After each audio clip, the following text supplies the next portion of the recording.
When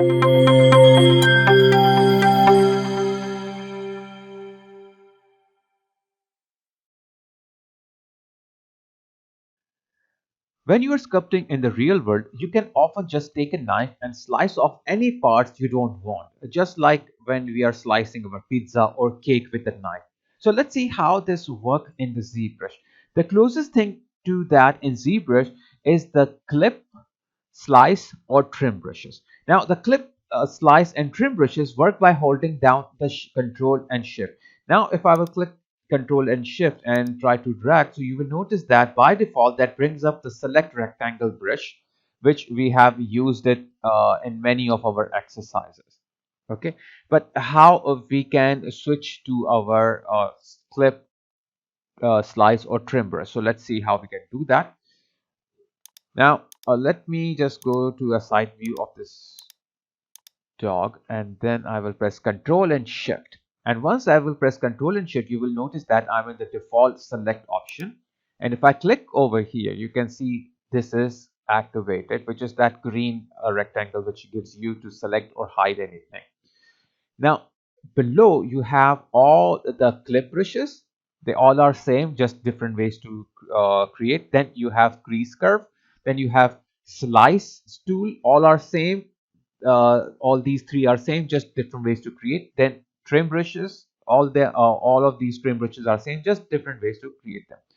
Now, first, let's see what we have here in the clip circle. Let's see what is the clip circle. I will select the clip circle now, and if I will move here, suppose I want to clip the head. I want only the head to be there, but everything else I want to get clipped. So I will press Control and Shift here, and you will see by default the stroke is in the circle. You can change to anything you want, but I will keep circle here because I'm in the clip circle. That makes more sense. So I will press Control Shift, and I will select on this the head of this dog and release my mouse. As soon you will do that, you can see that only my dog head is there. Rest of everything is gone. I cannot see anything. Okay. And if I will just rotate my view over here, just notice what happened to the dog's body actually. So here, this is quite interesting. Now, this clip brush by default preserves anything inside the circle, just like the head was inside, and it takes everything else, just like the body of this dog, and kind of squishes it up against the shape of that circle. So, if you will notice, it is squished up against that shape of the circle. So, this is what it do. In most of the cases, maybe you don't want to do that, and you can do opposite of this. Suppose I don't want the head to be there, I can press Control, Shift, and Alt, and that will do the opposite. And you can see this like that the color of that circle is quite dark now. Now if I will do that, it will do the opposite. Now the head is not there, but if I will move around, you can see that it have taken that head part and it has curved it against that circle which I created. So maybe you might need it for something and use it, but I never used it in my project before. But maybe in future I might need to use this one. So if I will undo this, there are a couple of ways to make this. Maybe you have the curve, clip curve. So if you want to make a curve just like this, so the gradient area basically will be clipped. Okay, so let me press space bar. So with the help of the space bar, as I told you before, you can move this. Okay, and if I release, I can switch this to this side and press bar again, so it will now clip the head because the gradient is facing the head. Or if I will press Alt on my keyboard at any spot, I can curve this line up. Okay, so I can do something like this and release my mouse, and you can see it has made a curve over here. But now if I will go through here, you can see that it has pushed that head on that curve with that which I created. So maybe if you want to do something like this for your project, so go ahead, you can do that. So this is with the curve. So remember, you can do with you know with anything you want with the curve, or there are some other options like rectangle. So just like that. Now let's talk about the crease curve and slice later on. But first, let's move to the normal curve over here. So I will take the normal trim over here. So I will take the trim circle over here. Now I'm in the trim circle now, and if I press Control Shift and drag here, you can see that same as I was working with the clip, it is making this circle on my screen. Now, if I will press spacebar, I can move wherever I want the circle. And as you know, my Control Shift is already pressed.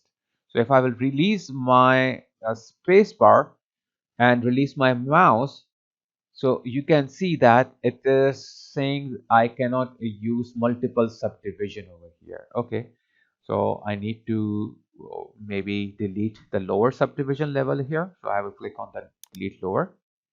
Okay, in my geometry. Now I will try again. Control Shift and then spacebar to move around if you want, and release your mouse. And once you are done, you can see it have done the same thing that the clip was doing, but let me move around. Now you can see that it has removed that part, not like the regular Control Shift, but just in a style of a Boolean. So nicely it has actually trimmed it. It removed the part entirely, but unlike clip brush, it's not pushing or flattening that area across that circle. So a very nice way to do this. And if you want to do the opposite, Control Shift, and you can see you can use any part of here, like suppose this one. Release your mouse, okay, and then you can see that part is being removed. So you can use Alt to do the opposite. So this is how you can work with your opposite, okay, or with without opposite. So if you will do with the opposite, so you have to press Alt and it will do the opposite of that. Okay, so this is one thing here, and let's do one thing. Let's see if it can reconstruct the subdivision level just out of curiosity. So I will just select this part. Okay, and then if I will try to reconstruct the subdivision, so no, you cannot bring your subdivision back over here. So that's one downside of it. But the result is good. So it's totally up to you, like if you want to subdivide it and then trim it, or you don't want to do that. Now if I will go back to my Control Shift, I will press here, and there are more. There is a trim curve over here. It's the same thing. If I will select this one and Control Shift, so it will give me this curve. If I want to move it to other side, maybe to the head, so what I can do, I can press space bar, move it down, and release the space bar, and then move this up, and then space bar again to move it somewhere here. Space bar, I will release to move it this, and space bar again so I can move wherever I want. And as I told you, you can make a curve by pressing Alt key on your keyboard, and it will create curve, whatever curve you want, and then you can release your mouse and it will trim that area. So this is these are, you can try all the other lasso. I think is you just really can make a lasso on your screen, okay, and then release, and it will create something like this. So a nice way of trimming anything. So quite good results you will get with this. Interesting things you can do with these.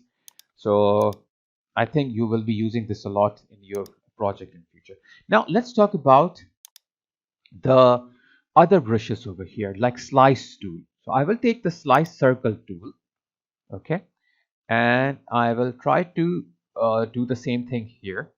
I will take Control Shift and move this one here with a space bar and release my mouse. Okay, now you can see it is slicing. It has done the slice, but I didn't see the result here.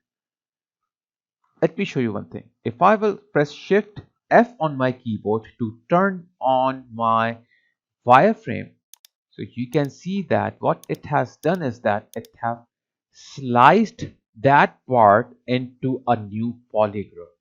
So if I will turn off my lines over here just to see the polygroup, so you can see that what it has done. So let me undo this and try again. So Control Shift, make a circle here and pull it anywhere, like suppose here, and release my mouse. Okay, and everything, and you can see that what it has done is it's have sliced, but it has created a new polygroup with that. So this is also a very useful, it's like an amazing tool to create you know quickly like polygraph. So you can use slice curve, slice rectangle, so it's totally up to you.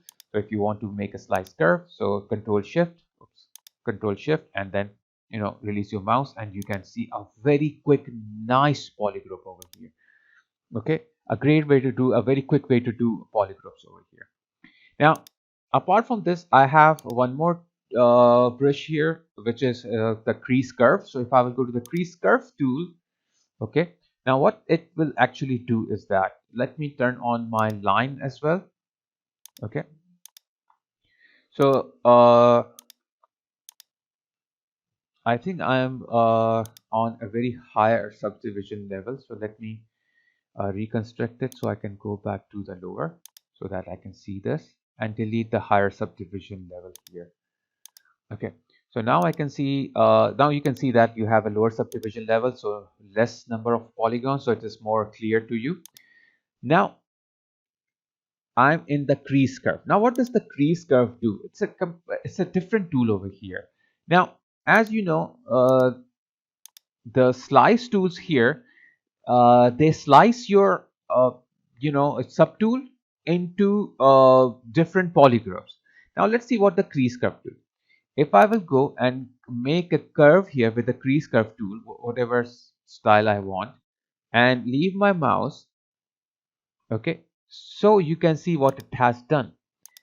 It has sliced my subtool, but without making a polygroup over here. Okay, so this can be useful if you are working with Z modeler tool. So you have the like two of this, okay, and maybe if you're working on edge loops, which will go in the next like lesson, so for that purpose also this is useful. So many other things you can use with this clip sorry, the crease curve tool. But the one I highly use over here is trim and the slice circle, or trim and the slice tools. It can be any slice and it can be any trim. So uh, I hope you have liked all these trimming, slicing, and like the clipping brushes. And you can see we still got the same effect when I'm like doing different kind of brushes, but I get different kind of like results out of those. So just remember that when you are using this, you have to make sure what you want the result to be and for what purpose you are doing the trimming, clipping, or slicing. So feel free to practice on your own. Be aware that these brushes can be finicky at sometimes, and they sometimes create unexpected results. And if you have enjoyed my video, please click on the like button, and I'm going to upload new lessons, tutorials, live sessions, full courses along with other useful videos. So don't forget to click on the bell icon so you can get all the notifications. I will highly appreciate if you all will give shout out to my channel on your social media account, which will help me to bring more subscriber, and this will automatically motivate me to create more content for you all. So guys, thanks a lot for your support, and please continue supporting me, and take care of yourself till we meet for the next lesson.